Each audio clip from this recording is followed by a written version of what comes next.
Let's transition away from electric vehicles for a couple of minutes here and jump back to good old oil and gas. Joining us on the program this morning, a fourth-generation oil and gas professional. Jay Young joins us again on our airwaves this morning. Jay, good morning to you. Gas prices are slowly creeping down as we head into the busy holiday travel season. AAA has the national average at $3.18 as of this morning. What are you seeing in the industry as a whole right now? Yeah, we're seeing, and thanks, Nick, for having me on.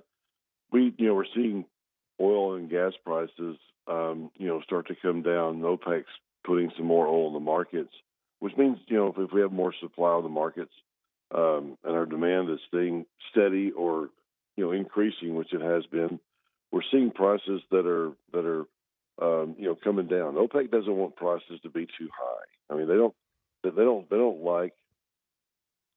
like it when we have $120 a barrel here in the United States, because then that takes away from them selling oil to us. So therefore, they like for prices to be a little bit lower. And with the wars that are going on right now, everybody seems to be okay. No big disruptions. And if there's no big disruptions, and we can handle supply and demand with the exports that are coming in for the United States, because we still don't supply ourselves with oil and gas. I mean, we're still we need 20 million barrels a day in the United States, and we need 20 million. Our appetite's 20, but we only produce 13, and that's growing a little bit. So I mean, we still have that difference, if you will, but it's OPEC's handling it, and everything's been going pretty good at this point. OPEC's keeping prices. I think we're around $70 a barrel right now, which is that's a good price for us. We don't go crazy with rig count. Rig count's down. We don't go crazy with rig count, because if it was 80, 90, 100, economics look a lot better. And if economics look better in the United States, we drill more. We drill, baby, drill, if you will. And if that happens, if that happens, we supply our markets and take away from OPEC. So I think they've got 5 million barrels a day at their disposal to do whatever they want to. So they're keeping it. They're keeping the price right now where they feel comfortable. They can make money. They feel comfortable where we're okay. We're not killing it with $100 oil as oil and gas companies, but everything seems to be going pretty good. Anything could disrupt that any time, with oil and gas. And I know you're talking about Hunter Biden and taxes. The good thing about oil and gas investing, the federal government still gives us that 100% write-off, for end of the year. So we are really busy in our funds, because investors want to come in and put money to work and not pay as much in federal taxes or state taxes and capital gains. So they look at our funds for that here at the end of the year. And you can go on kingoperating.com and check that out if you have any interest. Well, you look at the current price of WTI sweet crude, as you know, a little over $70 a barrel as of right now. But, Jay, you point out the issue. We need 20 or 21. We're at about 13. That puts us relying on the OPEC countries, and we know sometimes even the littlest of things can cause OPEC to change their mind and change what they do, and that puts a big pinch on the American public. Can you speak of the importance of being able to meet our own demands for oil and gas here in the United States, and why that's a big deal?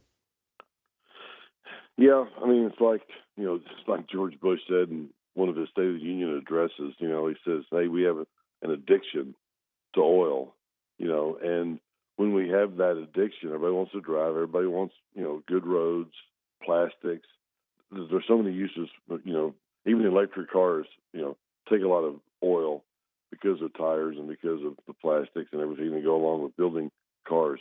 I mean, we do have a huge demand for that, and we've tapped into a lot of reserves in the Permian Basin or the Bakken with oil, and even though we're not seeing rig count go up, we're seeing a lot of wells being drilled there with longer laterals. So they're producing more oil. So we're meeting about as much right now. I mean, we're meeting about as much as we can. Our refineries are full in the United States unless we build some more refineries. We don't really need any more oil in the United States. We export 4 million barrels a day because it's the lighter crude. Demand is going to continue to go up, and because of what's going on in the world, I mean, some people are saying 2050 it'll continue. So it's 20 million barrels today. It's going to continue to go up in the next few years. That's where I think that we're in for some really good prices for our business, and we're an independent oil and gas operator, King operating. But I feel like that demand will continue to go up. We're not going to drill as much, especially if we have a Democrat in office. They cut off federal permits and gas pipelines and sure, and doing everything they can to go green, which I agree with green. I think green's a great thing. The challenge is, like you said, Nick, we have a huge demand. We have a huge demand for oil in the United States, and it's going to continue to be there for quite some time. I don't know if peak demand is going to be 2050 or not, but which means that the need for the need of oil will continue to rise. It's not going down just because we have electric cars. It does affect, but it's not going to go down anytime soon. So there is going to be a need for oil in the United States. Hopefully our next president will continue on with good relationships with foreign countries, so we can keep the price down for our consumer. So we don't have gas prices that are going up, so people can get out, drive, and go see their families at Christmas and things of that nature. Which hey, this is one of the first years really in a while that we've had good prices, unless it was a pandemic. Sure. You saw what happened then with gas prices. Of course, nobody was going anywhere, and demand went crazy down. We oversupplied our markets. Demand went down, so you saw a really big dip in prices. And then all of a sudden, when everybody started driving and using, airplanes and things of that nature, prices went straight up at a fast pace because we didn't have any supply. You mentioned something earlier. Jay Young is our guest this morning, that our refineries are pretty much tapped out, right? They're running at, for all intents and purposes, 100%.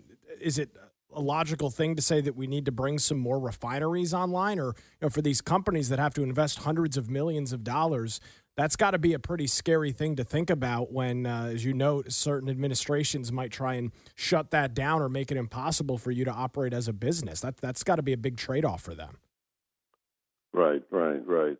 And if there was, and I know that Biden can increase refineries by signing over a couple of, he can sign something and we could increase the capacity in our refineries, which would be really good to do, but he doesn't want to do that.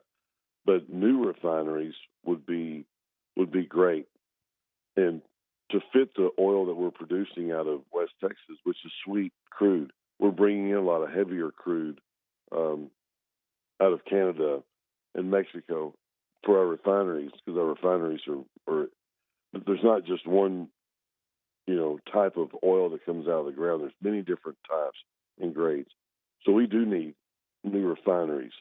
But I want to be the lawyer that puts that together. My goodness, man, wouldn't that be? I mean, for a refinery to come into business, a new one, and to all the regulations. And I don't want to be the businessman behind it. I don't want to be the financial backers. I want to be the attorneys that write up all the paperwork to try to get a new refinery in here. I don't think it'll ever happen because it'd be so expensive.